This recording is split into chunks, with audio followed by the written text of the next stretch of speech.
Hello, everyone. Welcome to episode 0 of the CoCo Show. I'm John.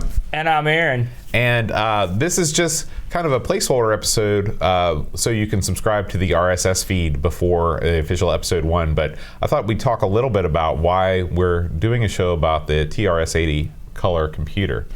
Aaron, tell me, why are you into the CoCo? Well, Boatster, when I grew up, my parents had the wisdom and the knowledge and wherewithal to know that computers are going to be the wave of the future. And so they knew that I needed to have something that would usher me forth in my young childhood to make me a man, a computer man. And so they went out with their hard-earned money and they bought me an Odyssey 2. And guess what? The Odyssey 2 wasn't no good for computers. It had some good games, but the computer version of it was crap. No good, did nothing. So then they had the common sense to go out and where do you go to get a computer in the early 80s? You know where you go? You go to Radio Shack, brother. That's right. That's where you get your batteries, right? That's where you get your remote control car. And your that's diodes. That's where you get your diodes. That's where you get your computers, man. Radio Shack. Yeah. And sure as I'm sitting here, Boat, they brought home a lovely, white, melted keyboarded TRS 80 Tandy color computer 2. Brought it to the house, 64 big K. Put it under the Christmas tree. And that year I opened that CoCo. It was glorious. Glorious boat. And the CoCo sat in our living room for about 6 months and no one touched it. Because we didn't know what to do with the color computer. Sure. All I could do was type in programs that I got out of Compute Magazine, and when you turn that sucker off, no more program, done. All right? You can only do it for so long you get bored. Yeah. All right? And my buddy down the street had an Atari 8-bit. It was awesome. Theo? No, it wasn't Theo. It's my buddy Jason. And so I'm like, man, this guy's he's killing it down here. What am I doing? So then Dad knew a guy, the guy from work. Yeah, the guy from work. The proverbial guy from work. He was the hookup. He said, listen, you idiots, you need to get yourself a cassette player, and I'm going to set you up. And he did. And I had a buddy at karate that had tapes. And so we were pirating tapes. Because really, there wasn't that much to buy. I don't think I ever owned a single cartridge for the CoCo. When you would walk into the Radio Shack, Yeah. Back in the day when the CoCo was being sold, approximately what percentage of the Radio Shack's shelf space was designated for CoCo software? I'd say 50 to 20%. Okay, so not it's substantial software, amount. hardware, the whole 9 Okay. yards. Because, hey, listen, you got to put huge boom boxes somewhere. Yeah. That takes up space, brother. And so once this guy hooked us up and said, listen, you get your cassette deck, set it up. So we did it. And my dad also had the wisdom to go out and get me a modem. The modem IB. I'll never forget this thing. It was a little white and gray box with a little one switch on it. Receive and answer. Put that thing, hook it to your phone line, bam. Then we waited another 6 months because we didn't realize you needed terminal software. We would just call up BBS on the phone, wait till they connected, hang up the phone, and then wait for things to happen on the screen. Nothing happened. We didn't know what community. We didn't know what we were Sure, doing. how could you know? So once again we consulted the dude. The dude's like, listen, you got to have some communication somewhere, you idiots. And then that was my first experience with BBSing. And I did the bulk of my BBSing on the CoCo, and it was great. It was grand.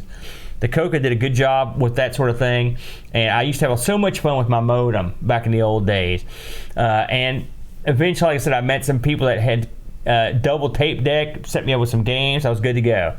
Then the dude set me up with about 30 discs full of stuff. Oh, wow. Which was awesome, except I did not have a disk drive. Oh. So for Christmas that year, Santa Claus, I love the jolly fat boy, he brought me a floppy drive with controller for the CoCo. I hooked it up, and soon I was playing all the pirated games of the Rainbow. It was glorious, a glorious time.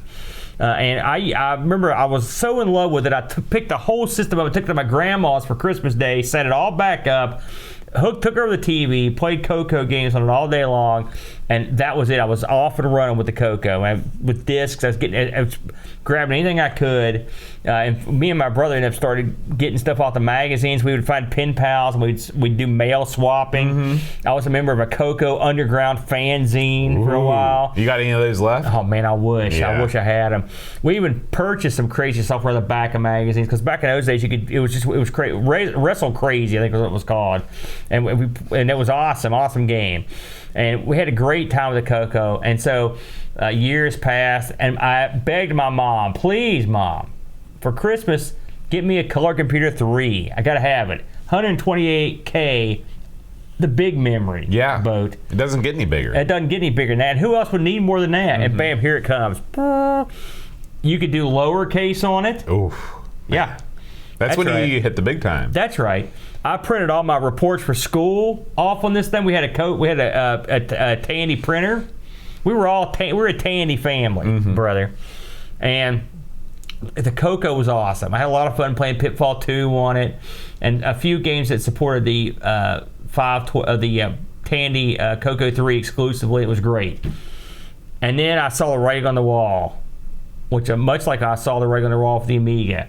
And you hate that writing. And the writing says you're screwed in big, huge, multicolored letters that flash. And I told Dad, I was like, listen, Dad, we got to get rid of this Tandy. He's like, why? I was like, listen, these things are screwed. They're going away. The spotty sense was tingling. I had it back then. And so we picked all that computer stuff up and sold everything, the printer, the computer, all the discs. $100, right? My deluxe joysticks, the nice white ones. We sold all of it to a dude in Nitro for good money. Oh, okay. And we took that money and bought our first Tandy computer. That was a PC clone, which was a Tandy SL. So we had a Tandy SL, then we had a Tandy TL, and that was the computer that I had when I moved out. So we were a Tandy family almost from Jump Street, and it was great. And I had a lot of great times and great memories with the Tandy color computer. And it's a computer, I think, that's underserviced. People, anytime I hear the words trash 80, it makes me violently mad. Yeah. I can't tell you how many times I've complained to podcasts that use that term. So you will never hear me say that. And if he says it, he will get the old backhand. I love the CoCo. It's been mocked. And mocked by people that didn't understand the vastness and the complexity of the library, which some great arcade clones, some very unusual games that went under the radar, plus a whole load of stuff from Europe that we saw only a fragment of here in the States that was actually top shelf stuff on the Dragon 32, which I'm hoping we get to explore when we go down this road. So I'm very excited about examining the color computer. We have the ability now to dump some really good video from my color computer now. I've rebought a color computer 3. I've got the multi-pack. I've got the SD solution.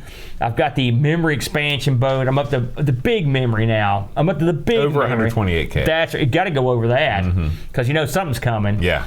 And now we're ready. So all the moons and stars have aligned. It's time to do some CoCo gaming. All right. So the CoCo show, we will release these, every so often, maybe one a month. And each episode will cover a couple games, talk about them, and it'll be a real fun time. This is not a podcast about utilities. No. This is not a podcast about productivity software. This is not even a podcast really about hardware. God, no. This is about the games, and nothing but the games. What do we do, Boat? On all of our podcasts, we got one thing we do. What is it? We talk about games. Games. Now, Boat, tell me your vast encyclopedic history with the color computer. I played Ladybug once. Bam. And that's all he needs. So you will get to see through the eyes of innocent young lad Boat as he lays his pupils on these games he's never seen before, and you get his honest results. Right. It's going to be awesome. Yeah. So we have the Master and the Padawan. So tune in. You can check out our site is thecocoshow.net.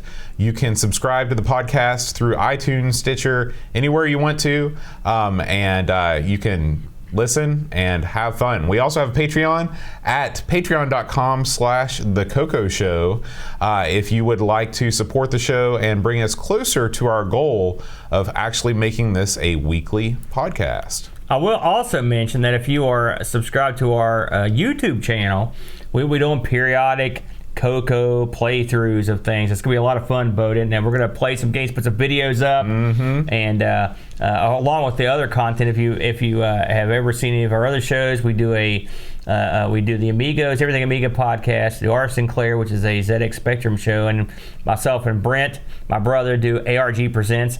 And I think Brent will probably join us on this show every once in a while because he was also grew up with the CoCo. This is my brother, so it'll be a lot of fun, man. It's going to be great. All right, guys. So thanks for watching, and we'll see you on episode 1. Bye-bye.